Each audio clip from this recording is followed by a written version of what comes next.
नमस्ते, यहाँहरु सबैलाई स्वागत छ मेरो भ्लगमा। म चाहिँ आज आफ्नै भ्लग लिएर आएको छु, सुजु भ्लग। मेरो चाहिँ यहाँलाई थाहा पनि छ, धेरैलाई त थाहा नहोला। अब अलिअलि भर्खरै मैले अस्ति नै खोलेको थिएँ, तर म त्यसमा चाहिँ राम्रोसँग अब अपलोड गर्न सकिरहेको पनि थिइनँ कामको व्यस्तताले गर्दाखेरि। र आज चाहिँ म धेरै दिन पछाडि उपस्थित भएको छु। सर्वप्रथम त यहाँहरु सबैजना आरामै कुशलै हुनुहुन्छ होला। देश विदेशमा रहनुहुने सबै आफन्तजनहरू, साथीभाइहरू सबैलाई धेरै सम्झेको छु। यहाँहरु कस्तो हुनुहुन्छ? सबैको दिन राम्ररी नै बितिरहेको होला भन्दै आज चाहिँ म अब यसो गफगाफ गरौँ भनेर मात्रै आएको हुँ। यहाँ पनि अब आज धेरै नै जाडो छ, पानी परिरहेछ बेसी नै। बिहान अब पानी धेरै परेको हुनाले कामबाट पनि छुट्टी पाइयो र यसो बजार घुम्ने मौका पनि मिल्यो। आज बजारतिर पनि गयो। मेरो चाहिँ माइक्रोवेभ ओभन चाहिँ बिग्रेको थियो, त्यही भएर आज त्यो किन्ने मौका पनि पायो। छुट्टी भएको हुनाले बिहानै बनायो, आज काममा नआउनु भनेर। र मौकाको फाइदा आज मलाई फाइदा पनि भयो र मैले चाहिँ बजार गएर माइक्रोवेभ ओभन किनेर ल्याएको छु र म चाहिँ देखाउने छु। मैले चाहिँ आज यो माइक्रोवेभ ओभन किनेर ल्याएको छु। मेरो चाहिँ बिग्रेको थियो, 5-7 दिन भयो मेरो माइक्रोवेभ बिग्रेको। त्यही भएर मैले चाहिँ आज यो नयाँ किनेर लिएर आएँ। यसको चाहिँ धेरै नै काँचो हुन्छ, केही कुरो तताउनु ओर्नु पनि धेरै गाह्रो। बिहान काममा जाऊ, बेलुका यसो अलिकति तताउ, खाओस् सुता, त्यति त गर्नै पर्यो। त्यही भएर म चाहिँ आज छुट्टी दिएको हुनाले मौकाको फाइदा उठाएर गएर ओभन किनेर लिएर आएँ। उल्टो राखिदिएछु क्या हौ, सिम्पल लिएर आएको। अब धेरै पनि बसिँदैन। अब लगभग अलिक पछाडि अब नेपालतिर पनि गइन्छ होइन। त्यही भएर उल्टो हालिदिएको रहेछ। अब यसलाई उल्टाउनु पर्ने भएछ, उल्टाउनु पर्ने।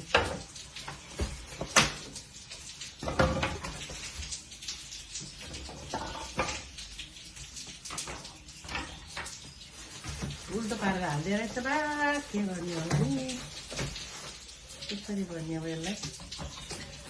बक्सलाई नै अब यसरी उल्टाइदिने। अब उल्टो पारेर राखिदिएको छु। नयाँको पैसा हालेर भर्खर लिएर आएको मैले।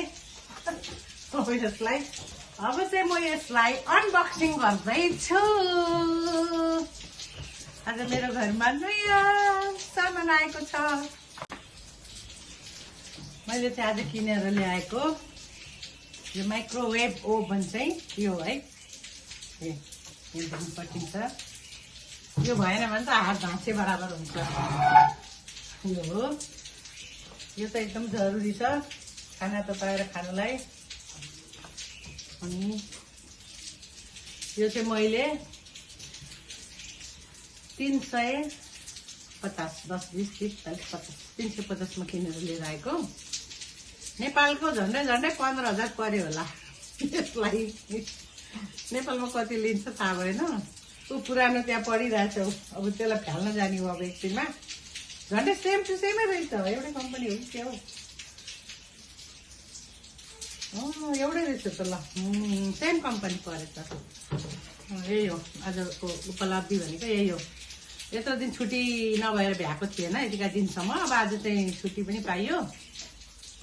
नआऊ भने पानी ठुलो परिरहेको थियो, बिजुली चम्केर हावाहुरी पानी परेको हुनाले नआऊ भनेको हुनाले अब मौकाको फाइदा पनि उठाइहालेँ। बजार गएर एउटा यो ल्याइहालेँ। यसलाई म यहाँ फिट गरेर राख्छु।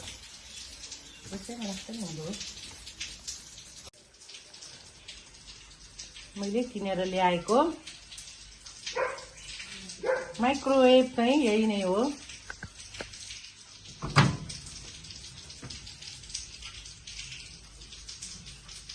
बिग्रेर धेरै नै गाह्रो भएको थियो मलाई खानाहरू तताएर खानुलाई। आज चाहिँ बल्ल यसको दिन आयो, छुट्टी भएको हुनाले। यहाँ चाहिँ लक्ष्मी भगवान हुनुहुन्छ। यस्तै छ, बाहिर एकदम पानी परिरहेछ, जाडो जाडो छ, पानी परिरहेछ। यस्तै छ। मैले किनेर ल्याएको सामान पनि देखाएँ। अब चाहिँ एकदमै जाडो छ, आज यहाँ पानी पनि परिरहेछ। त्यही भएको हुनाले अब चाहिँ म खाना बनाउनुतिर लाग्छु। आज छुट्टीको दिन, आज भोलि खाना बनाएर राख्नु पर्यो। त्यही भएर आज चाहिँ म के बनाउँछु भन्दा ज्वानोको झोल भात खाने हो आज चाहिँ। धेरै पछाडि फेरि त मनपर्छ, हेर्दै जानु होला है। हाई, म फेरि आएको छु हजुरमाझ एउटा अचारको रेसिपी लिएर है। हजुरहरूले हेरिदिनु होला। यो चाहिँ क्याप्सिकमको अचार है। यो चाहिँ हरियो क्याप्सिकमको अचार बनाउन म गइरहेको छु। यसको लागि चाहिँ हामीलाई चाहिने सामग्रीहरू यहाँ रहेको छ। मैले चाहिँ 5 वटा जति क्याप्सिकमलाई हल्का बोइल गरेको छु। यहाँ रहेको छ र यहाँ रहेको छ मसँग 5 वटा ठुल्ठुलो साइजको आलु छ होइन। अनि यहाँ रहेको छ अमिलो। यहाँ चाहिँ मैले झान्नको लागि तेल रेडी गरेको छु, अकबरे खुर्सानी हालेर। र यहाँ मसँग रहेको छ पिसेको कालो तिल र यहाँ स्वाद अनुसार नुन। यति सामग्री हुँदा चाहिँ अचार मिठो पिरो अमिलो टक्क परेको अचार बनाउन सकिन्छ। र यहाँ रहेको छ बाउल र म देखाउँछु है त। हजुरहरू पनि ग्रीन क्याप्सिकमको मिठो स्वादिलो टेस्टी अचार बनाएर खानु होला है। म देखाउँछु है त। हाई, अब चाहिँ म यहाँ हरियो क्याप्सिकमको अचार बनाउन गइरहेको छु। यसको लागि चाहिँ मैले सबैभन्दा पहिले यो हल्का बोइल गरेको क्याप्सिकमलाई मैले यहाँ राखेको छु। यो चाहिँ धेरै सजिलो मिठो चट्ट टक्क परेको अचार बनाउन सकिन्छ। अब यसमा मैले आलु पनि कट गरेर हाल्छु। म चाहिँ बसी बसी गर्छु है। आज चाहिँ अचार बसी बसी बनाएर देखाउँदैछु।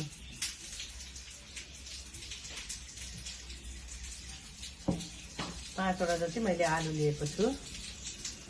यो चाहिँ मेरो फेभरेट अचार है इजरायलमा। यो चाहिँ प्राय इजरायलमा रहनु हुनेहरूले पनि खानु भएको छैन होइन।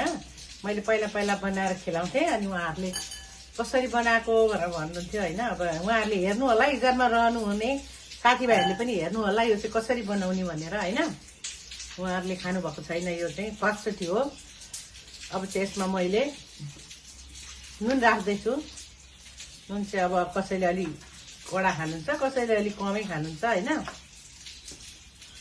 अब यसमा मैले यो अमिलो राखेँ।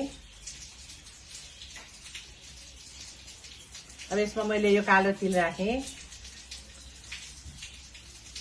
र अब चाहिँ मैले यसमा यो अघि मैले झानेर राखेको यसमा अकबरे खुर्सानी छ है। 4-5 वटा अकबरे खुर्सानी पनि मैले यसमा एड गरेको छु। नेपालमा पनि पाइन्छ होइन हरियो क्याप्सिकम। हजुरहरूले पनि बनाएर खान सक्नुहुनेछ। यसलाई पनि मैले यसमा राखेँ। इजरायलमा रहनुहुने साथीहरूले पनि यो खानुभएको छैन खासै गरेर होइन। उहाँहरूले चाहिँ कसरी बनाएको भनेर भन्नुहुन्छ। यहाँहरूले हेर्नु होला, सबैजनाले चाहिँ यो हेरेर बनाएर खान सक्नुहुनेछ। छिटो पनि होइन, मिठो पनि, अमिलो पिरो ट्वाक्क क्याप्सिकम र आलुको अचार कस्तो लाग्छ यहाँहरूलाई होइन। आज चाहिँ मेरो छुट्टी परेको हुनाले अब यो मौका मिल्यो बनाउने।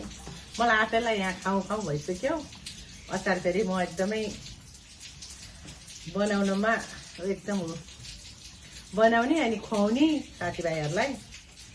पहिला सङ्घ संस्थाहरूमा बोकेर जाने लगिदिने। हल्का यो उसिनेको हुन्छ होइन। धेरै पनि बोइल गर्नु पर्दैन यो क्याप्सिकमलाई। साना साना पारेर अनि यसलाई हल्का मात्रै अलिकति बेसार राखेर हल्का यसलाई बफ्याउने। ल हेर्नु होला के कस्तो लाग्यो त अचार, हरियो क्याप्सिकमको अचार। यहाँहरूले पनि खानु होला कस्तो लाग्यो।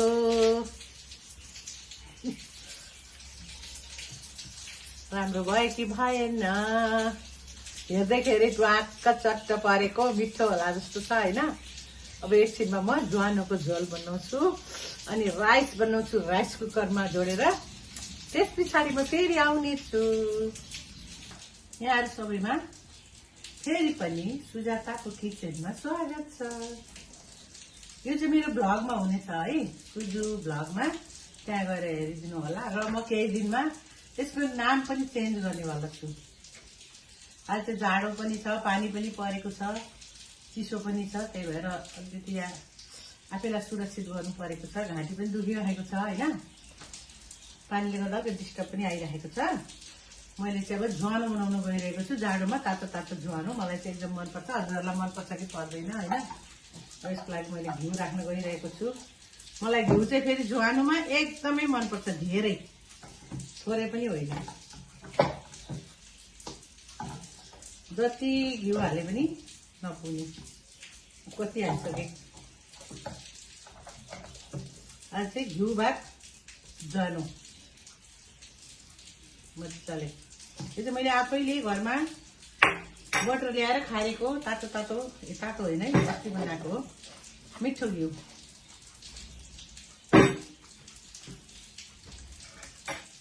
तात्दैछ, घिउ तातिरहेको छ। अब चाहिँ घिउ तातिसकेको छ। म चाहिँ यसमा अब यो लसुन र अदुवा कुटेको राख्न गइरहेको छु। मलाई एकदमै धेरै नै मनपर्छ लसुन अदुवा पनि हालेको होइन, थुप्रो हालेको छु मैले। लसुन अदुवा पनि घिउ पनि धेरै नै राखेको छु।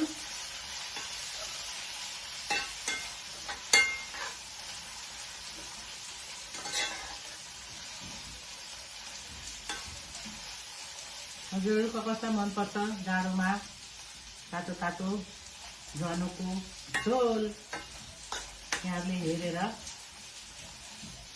बनाएर खानु होला। अब सबैजनाले धेरैले त खानु नै भएको छ, भनिरहनु पनि पर्दैन होइन। त्यसलाई चाहिँ अब एकछिन हल्का रातो हुने गरी भुट्ने लसुन अदुवालाई।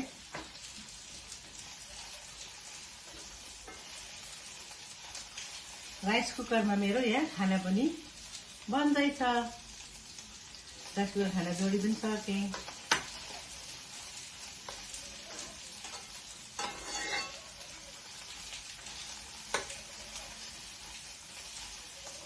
मलाई चाहिँ यो ज्वानोको झोल भनौँ, सुप भनौँ, रस भनौँ, एकदम मनपर्छ।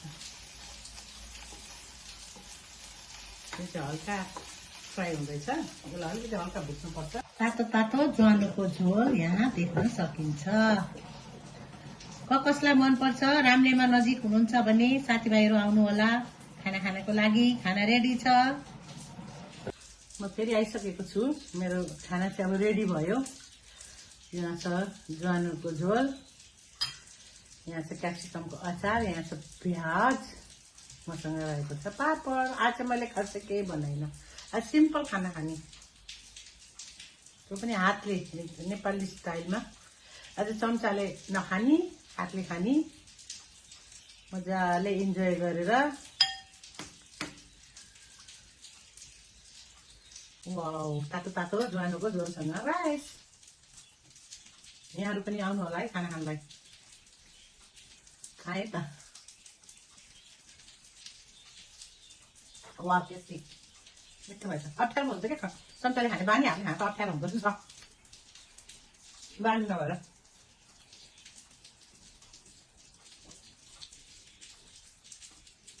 मिठो भएछ, अचार पनि टेस्टी। मेरो पिरो नुन मस्त भएछ, अप्ठ्यारो हुँदो छ हातले खानु।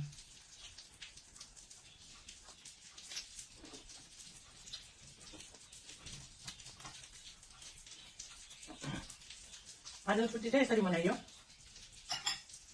ज्वानोको झोल बनाइयो, अचार बनाइयो, यति हो। आज केही भेराइटी बनाइएन। भोलि हेरौँ जाँगर चल्यो भने,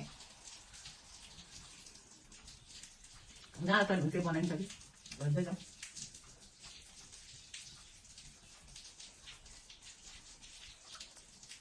मलाई चाहिँ मिठो भयो। यो भ्लग चाहिँ मैले आफ्नै स्ट्यान्डमा राख्नेछु, यहाँ हेरिदिनु होला। सुजु ब्लग प्याज र पापड चाहिँ मलाई खानामा एकदम जरुरी चाहिन्छ।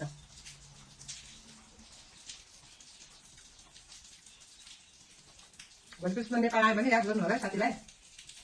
मलाई खाना खानु बोलाउनु भयो भने प्याज र पापड चाहिँ कम्पलसरी, अरू केही चाहिँदैन, सिम्पल खाना भइन्छ।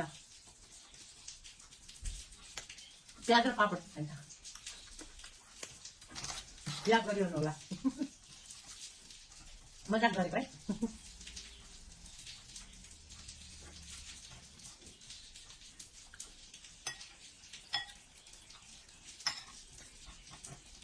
अब चाहिँ म आनन्दले इन्जोय गरेर खानेछु बिस्तारै हतार गरेर किन खानु होइन। अब खाने हो, जाडो जाडो छ, गएर ओछ्यानमा गुप्लुक्क सुत्ने हो। त्यही भएर अब चाहिँ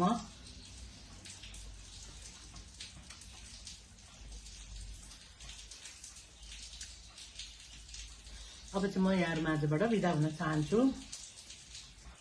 त्यति भन्दै अब यहाँहरूले अब म आफ्नो च्यानललाई पनि अलिअलि गर्दै अगाडि बढाउँदैछु। यहाँहरूले हेरिदिनु होला, लाइक कमेन्ट सब्सक्राइब पनि गरिदिनु होला। कस्तो लाग्छ, यदि मन पर्यो भने लाइक कमेन्ट सब्सक्राइब पनि गरिदिनु होला भन्दै म चाहिँ यहाँहरू माझबाट बिदा माग्दछु। हस् त, बाई।